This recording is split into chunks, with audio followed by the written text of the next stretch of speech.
I read something the other day where 15% of women would find a man approaching them in real life a violation of their personal space. How does that sit with you and the evolution of dating? Dating is taking a risk. It is being vulnerable. It's being ready to open yourself up to being hurt again. How would you respond to one of the horrible things about dating right now, which is ghosting? Essentially, when we're going into dating, we're not going into dating to find somebody who goes, I validate you. We're going into it for something extra. So do you think that dating apps are a good thing? And are they servicing the modern man? Hello and welcome back to the bonus episode of the Men's Manual, also known as the Men's Manual XY. I'm your host, Shaun Stafford. I am a manual ambassador, and this is the opportunity for us to dig a little bit deeper into the topic that we covered in our main episode. We just had an incredible conversation all around dating and what it's like to be a gentleman on the dating scene in today's digital age. Back on the sofa with me is relationship expert and psychotherapist Mycah Tequeron. And today we're going to be digging that little bit deeper into the science of dating. So before we get into anything too controversial, Mycah, welcome back to the Men's Manual XY, our bonus episode. How did you enjoy the conversation we had earlier with George's? It was great. It was great as well, especially to talk to other, especially men, who are so aware of their surroundings and themselves, and it was really great to just kind of have an open conversation and to really touch on some of these topics that might be taboo or that I just don't get the time and the space to be aired out in everyday life. Amazing.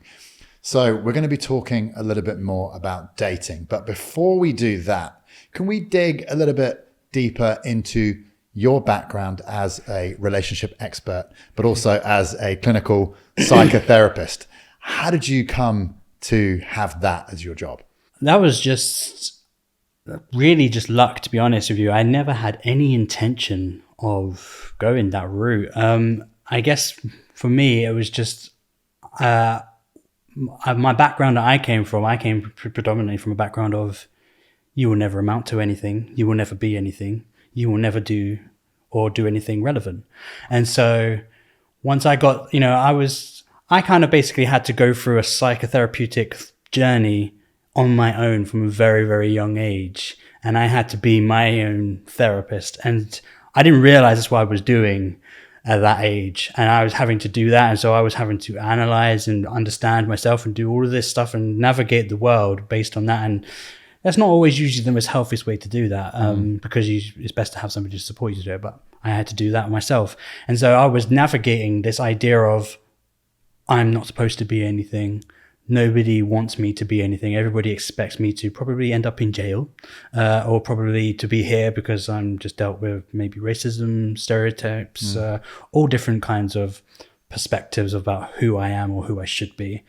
And so, a lot of it was just like, right, well, if nobody expects anything of me, let's see how far I can push this boat. And so I was just like, right, do you know what? I'm going to take it upon myself, because if I don't make my opportunities, everybody else would be happy to see me nowhere. Yeah. And so that's essentially where the journey started. It started there, and then I went from having a 33% attendance at school to I think it was like 88%, and I did that off my own back because nobody was supporting me with that.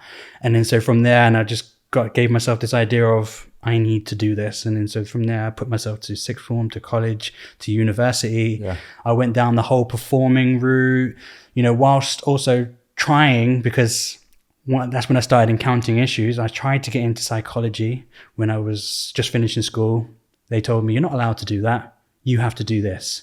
And so I actually ended up going down the performing arts route because I was made or forced to do that. Right. And so I ended up doing that. And then, I was never really massively fulfilled, but I was just like, well, make the most of the situation, do it, and did that. And then eventually I came to the end of that at university, and I was like, I don't know what to do now. Here's this qualification that I don't really know what to do with now. I don't really know what I want with it. And then, I started exploring more of the psychological stuff as an actual job. somebody made a joke about it once, and I was like, yeah, if only. And then I just thought, well, actually, why not? I've challenged myself with so many other things. So I thought, okay, let's see if this is a possibility.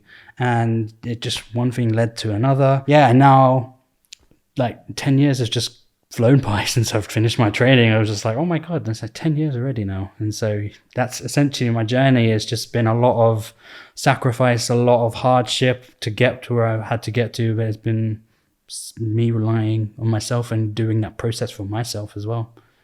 It's really, really interesting hearing you talk about that. And I know that I work with a lot of trainers and coaches, and often the best trainers and the best PTs and coaches are the ones that have been on that journey themselves, that they've, they know what the trenches are like, they've been on that journey. So it's super interesting to hear that you've been on the journey that probably a lot of your clients and the people that you work with have also been on. Absolutely. Bringing it to modern day dating.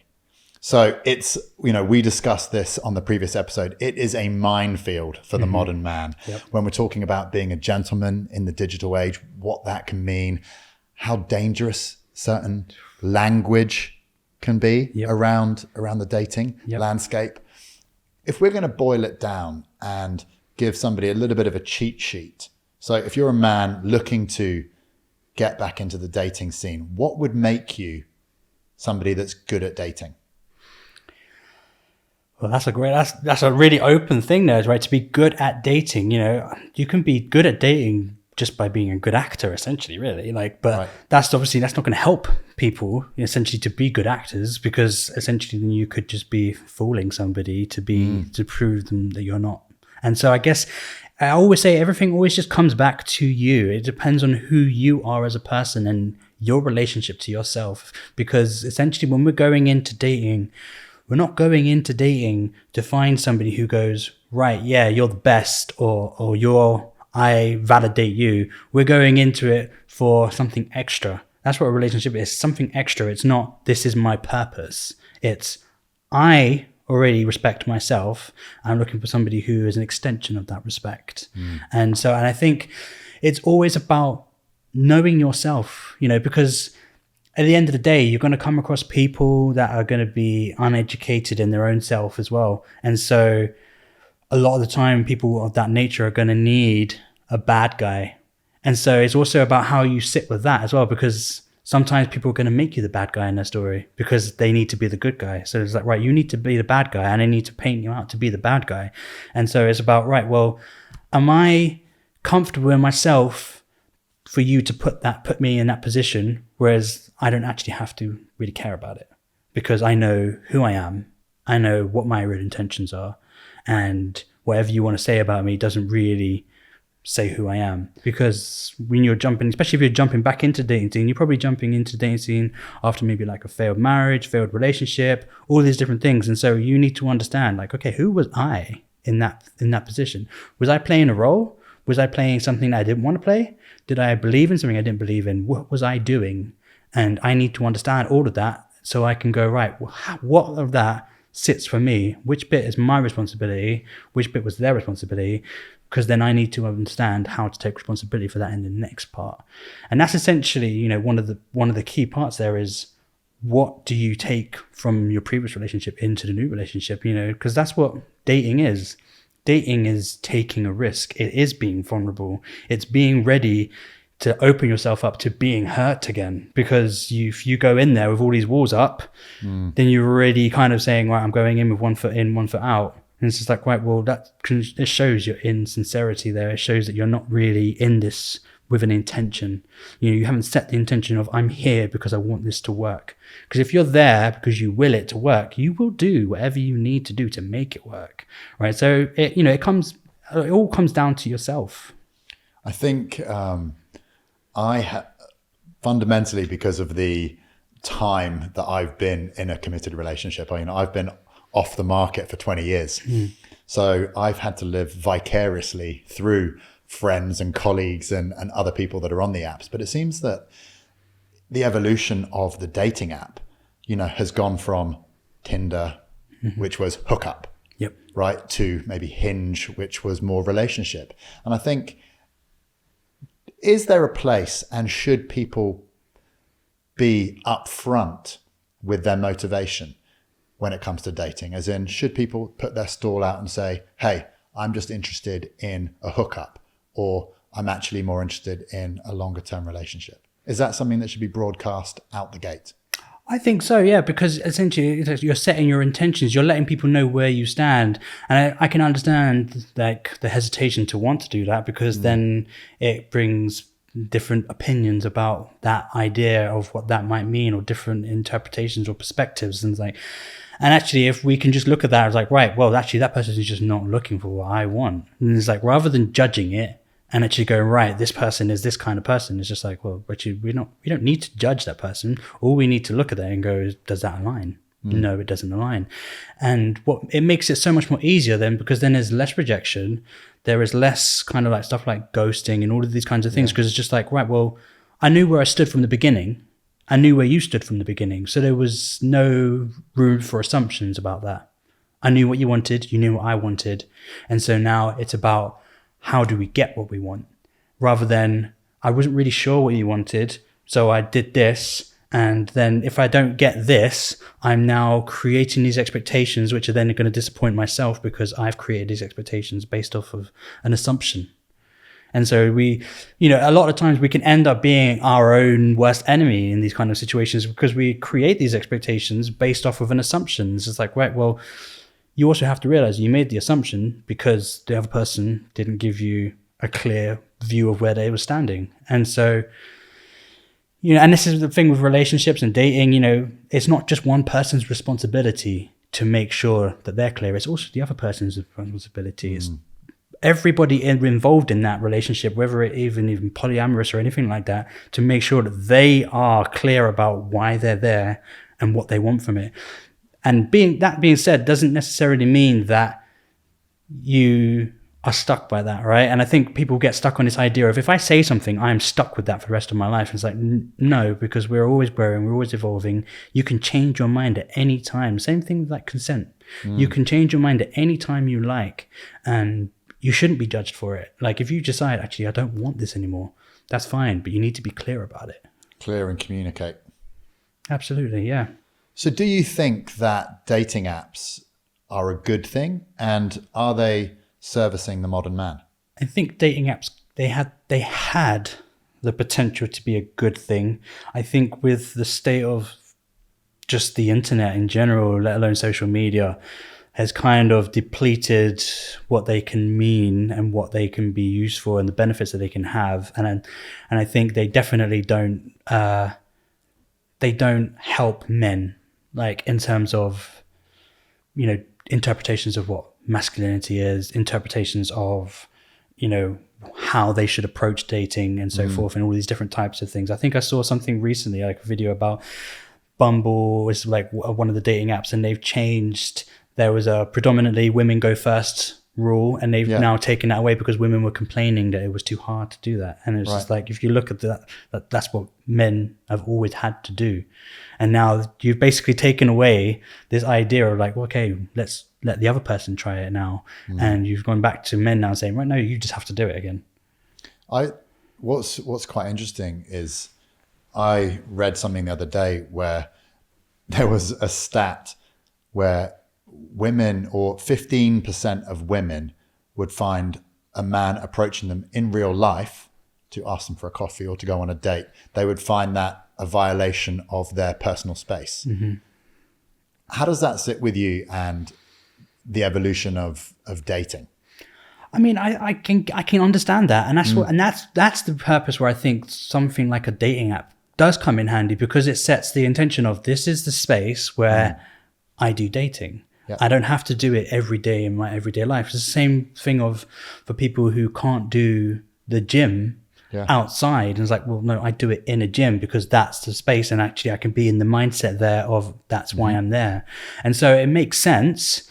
But I guess it also then coincides with this idea of villainizing men who are then trying to do things, because then there are a minority of women that says, oh, I want to be approached. Right. And then it's just like, right, well, there's a minority of women that says they want to be approached, and then there's a minority that says they don't want to. So then how do you negotiate which ones want to and which one don't? Unless we wear like name tags that says I'm open to be approached, how are you ever supposed to know that? Well, there are, and I can't remember the name of the brand. I think it's Pear or something, where they organize nights out for singles. And it's literally that it's okay to approach, and that sort of reintroduction, that reintegration of in real life meeting.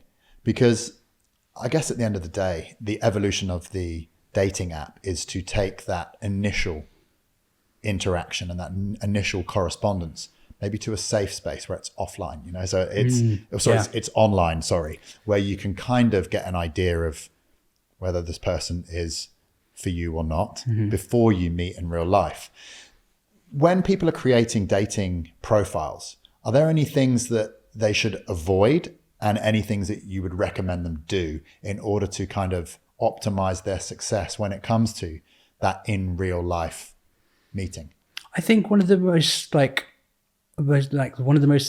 things I've heard feedback on is putting and showing your principles on there. So that doesn't necessarily mean to say these are my principles, like just putting it out bluntly, but showing your principles, like this is what I believe in. This is what makes me who I am. It gets a more genuine response because then it shows you right, who actually coincides with that principle.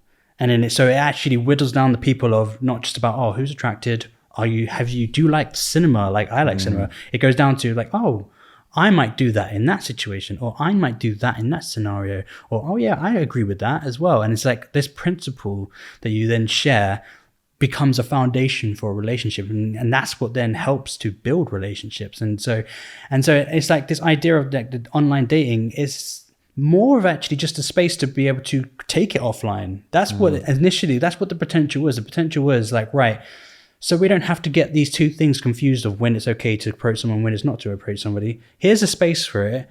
Now that's okay there to approach that person. And that person that says, I'm okay to be approached there. So now that's your job to take it away from there. And then, but obviously because of social media and internet, now people are kind of gone caught up in these kind of things. And now some people it's become like a way of life, and it's become a structure for, when I'm single, I do this, or when I'm just looking for a date, I do this, or when I have something to do. And it can, everything just gets incredibly confusing when we just start like keeping everything all together, and when we stop separating things and start going, right, this should just be here and this should just be here, and actually allows us to then look at things individually when things are a bit more separated. I think that's really good advice. I think making your dating app profile more true to who you are as a person rather than just to what your hobbies are like, and et cetera, the superficial stuff, going a little bit deeper to the stuff that really matters in a relationship.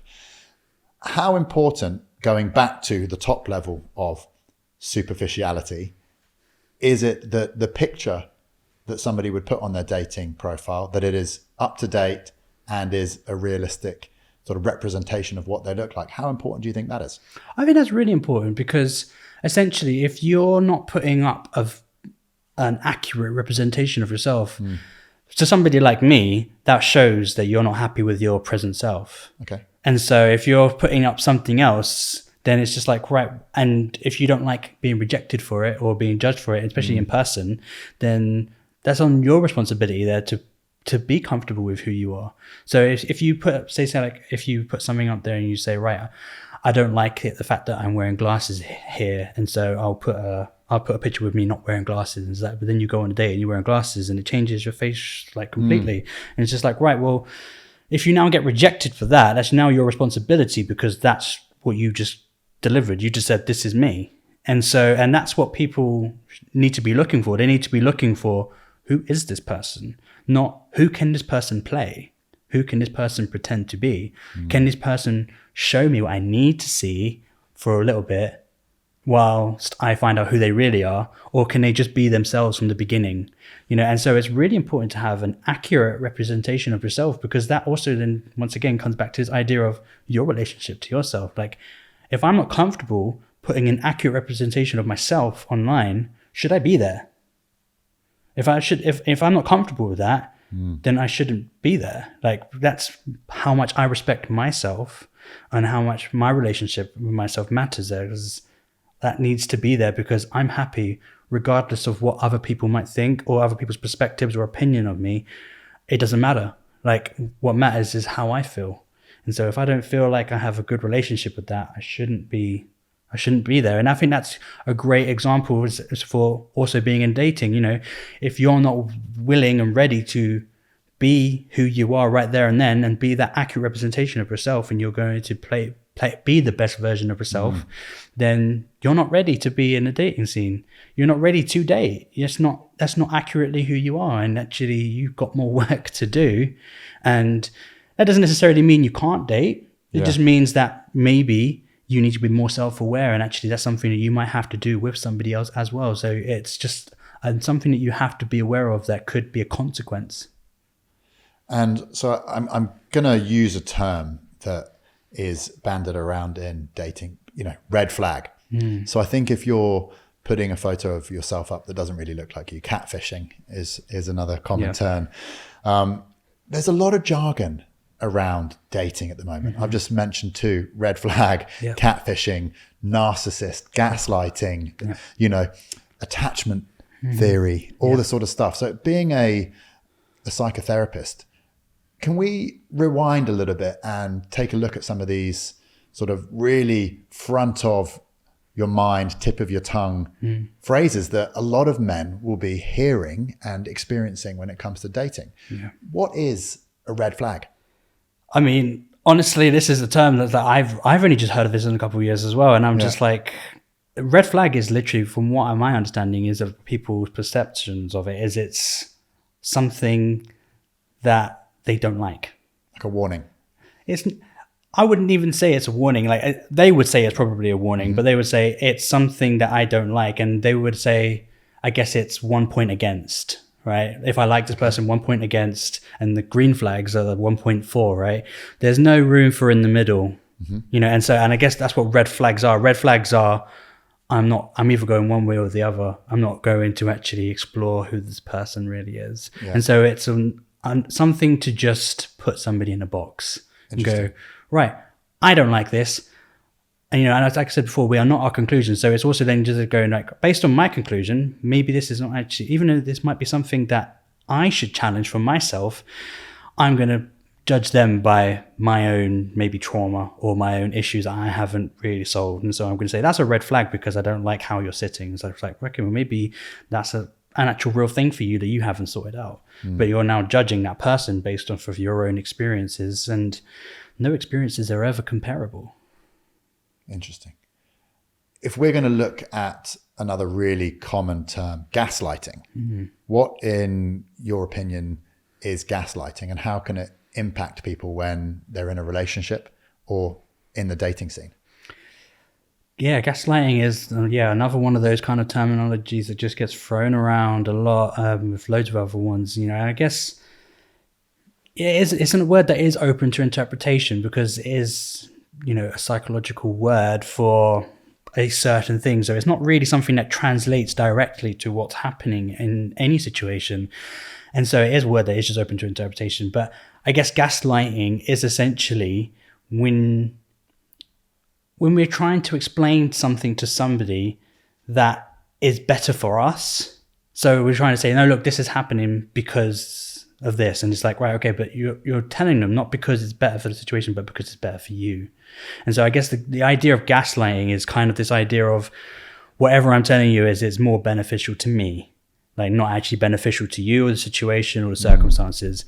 And I think that's why that term kind of gets thrown around, is because when people hear this idea, which, you know, gets confused with other things like mansplaining as well, like this idea of, explaining something, it's just like, right, it doesn't coincide with my opinion, so that means I must be gaslit as well. And so, you know, it's a kind of like another version of us convincing ourselves that what we're hearing is not correct.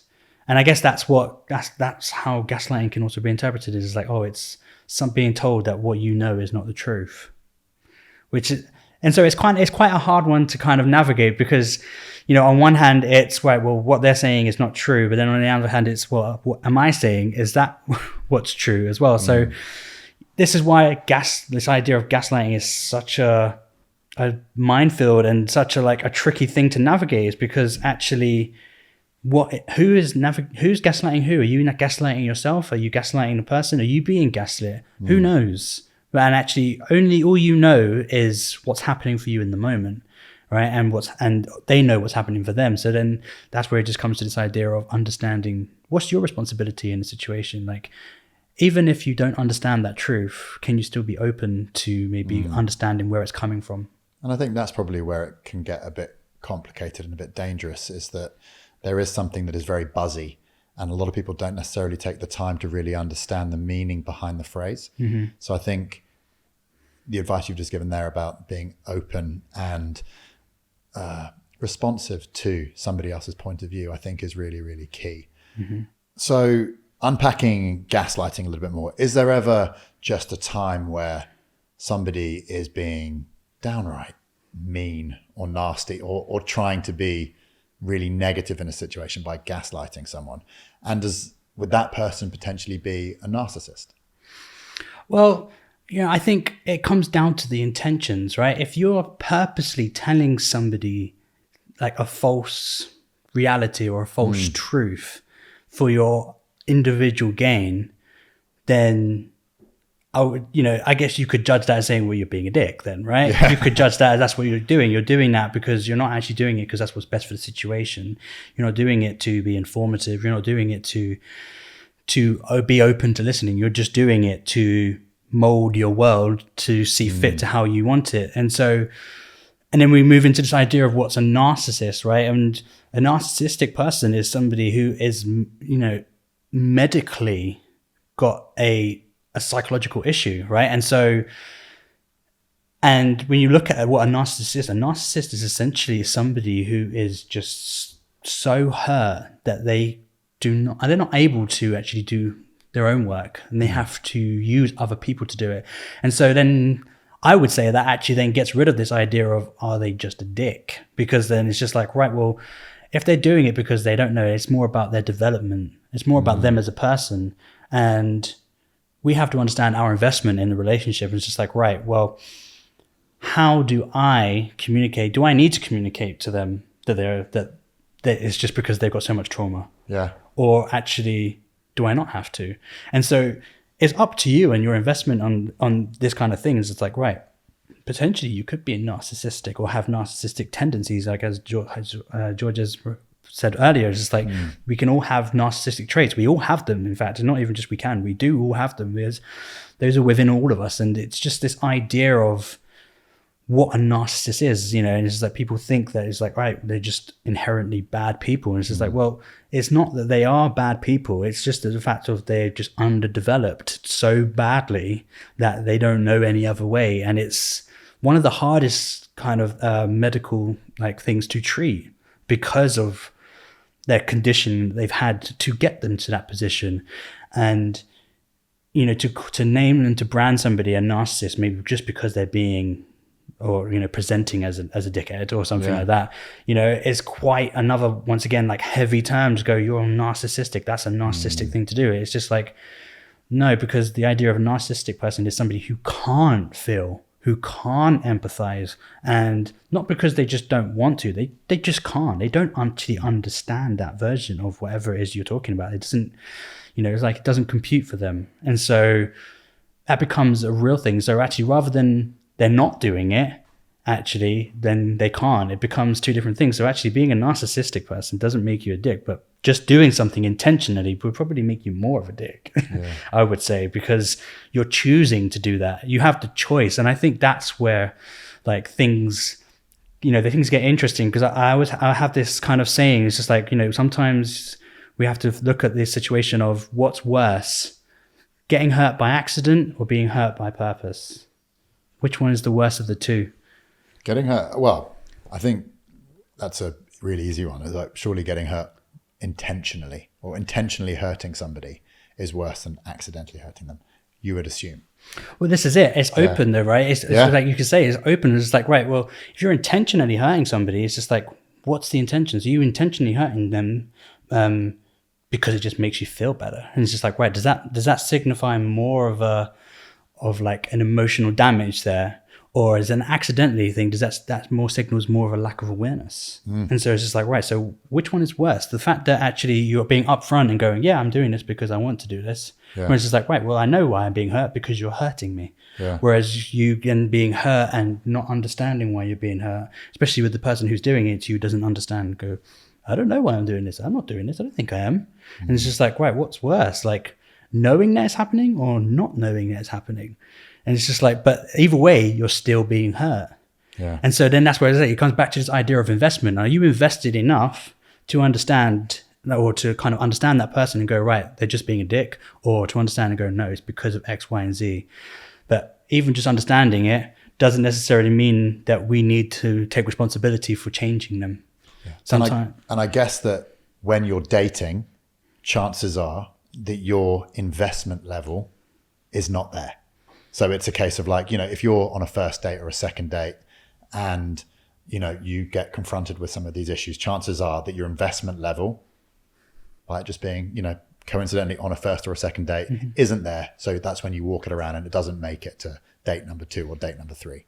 Maybe. I mean, I would say that actually, like, I would use myself as an example in this position. Like, I would say if I'm going on a date and I'm saying I'm looking for a relationship, I'm invested because my intention is to find somebody to be in a relationship with. So my investment is I'm not going in there with my walls up. I'm going in there openly because I want this to work. And if I'm already at that stage of dating, for me, I'm already there because I've already decided that there's something there and there's something that a reason that I want to be there to find out more, and I'm curious to find out more on who you are. So my investment is I'm already invested. When we go into situations like dating, a lot of times we go into it with this idealistic view of what we want, and we go, oh, I want this to happen and I want this to happen and this is what's going to happen and it's going to be great. But we don't really go in there going, well, this person could be struggling with this person could be like this. Hey, maybe I'm struggling with something. And we just go in there, and as soon as we get a hint or a whiff of something, we're just like, well, that doesn't go well with my perception of we're just going to be living happily ever after.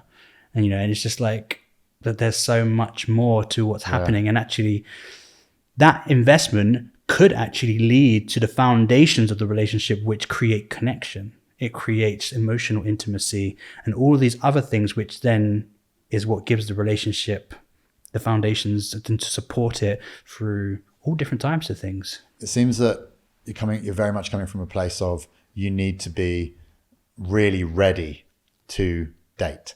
And that it's not one of those things that necessarily should be taken too lightly, but make sure that you're going into it with the right intentions, that you're in the right sort of space to leave yourself vulnerable and open to risk, and that dating can be, one of those processes whereby you will be uncomfortable and you have to grow. I mean, yeah, absolutely. It is one of those spaces where, like some people are just there to teach us things, right? Which is, sometimes it's a good aspect, sometimes it's a good aspect of dating, it's actually like, well, I'm just here to learn more about myself, right? And that can be a good aspect.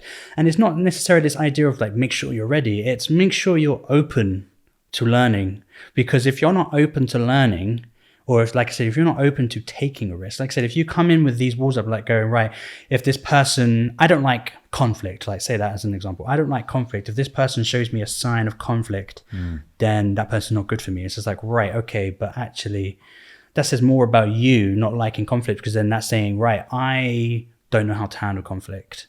And it's just like, right, that might also say something about them not knowing how to handle conflict, but maybe they need somebody as well to start working with them to learn how to handle conflict. And actually, if everybody keeps judging them in a certain type of way, will that person ever learn? So I think that's a really valuable piece of advice that, for somebody that knows themselves and knows how they are and are secure and have put themselves out into the space of dating, if you're coming from that foundation of knowing who you are, how would you respond to one of the horrible things about dating right now, which is ghosting?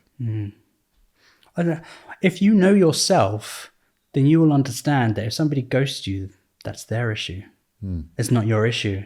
And so actually, that's what you need to understand in yourself. It's like, right, well, even if I did do something, that's their responsibility to communicate that to me. Yeah. And they chose not to. So, I can't take responsibility for my actions if people were not going to tell me about the things I'm not aware of. Right. And so, but So it's just this idea of like, once again, if you know yourself, like, and it's not even just this idea of being secure, because, we live in an insecure world, right? And so you can be insecure about it as well. But, if somebody is just like, all right, I've heard too many red flags, I'm going out of this conversation or something like that. And it's just like, right, well, you need to understand that actually it was their response to do that. Like communication is going to help you understand. Curiosity is going to understand. So if somebody stops talking to you or ghosts you, then they've already stopped what the main foundation of the relationship is curiosity to understand who you are and why you've done something. That means that they're not even interested. I'm not even interested in finding out why you've done this, or I'm not even interested in finding out why this is a thing. I don't even care. And so it's just like, right, if they don't care, that shows that actually the possible relationship that you thought was there was never really there. Yeah. They've shown you who they are now. And so it should be more of validation towards yourself saying, right, well, if I can sit in that space and actually talk about my problems that I've caused and actually take responsibility for them, then actually I can sit there and I can actually listen and I can be there and I can be present. Whereas if somebody can't sit there and be present and go, right, I didn't like this isn't good, and actually let the other person know where they stand, then it's just like, well, that says more about you than it does about me. This is a you problem, not a me problem. Essentially, yeah, it is a them problem, and it is, your problem. Maybe the reason why they did ghost you, maybe there is a you problem as well. Maybe there is something that's like, oh, it is me. I did do this, but the act of ghosting itself is a you problem. Are you aware of like the concept of Love Island and what it involves? Boiling it down, they take a lot of single guys and a lot of single girls, throw them into a house together, and almost put pressure on them to couple up to find love. And it's a reality show that goes for a period of time where the winner is the couple that at the end of it kind of chooses to be together and is a couple at the end. Okay. This has taken generations, multi-generations, from people that are younger than me through my age to people that are older, by storm. And it is so popular. Do you think that way of displaying relationships and dating in what is essentially a pressure cooker, do you think that gives unrealistic expectations for men and what they should be expecting from dating? Absolutely. I think, as George has said earlier, comparison or any kind, is essentially going to create issues, because when you create something and say, this is a perception or a portrayal of what this should be, people are going to look at it and go, right, well, that's working. Right, well, this is working. Regardless if it's real or not, people are going to be going, maybe I need to try this, And so when you've got something like that and it's saying, this is what's happening, this is how men should be dating, this is how we should be portrayed, this is what we should be doing to get women into us or to get people into us, then it just creates this idea of, this is working. It creates this idea of, I can do that. Yeah. And it gives this idea once again of, what can I do, rather than, is that me? You can't show depth. You can't see depth. Depth is something that's felt.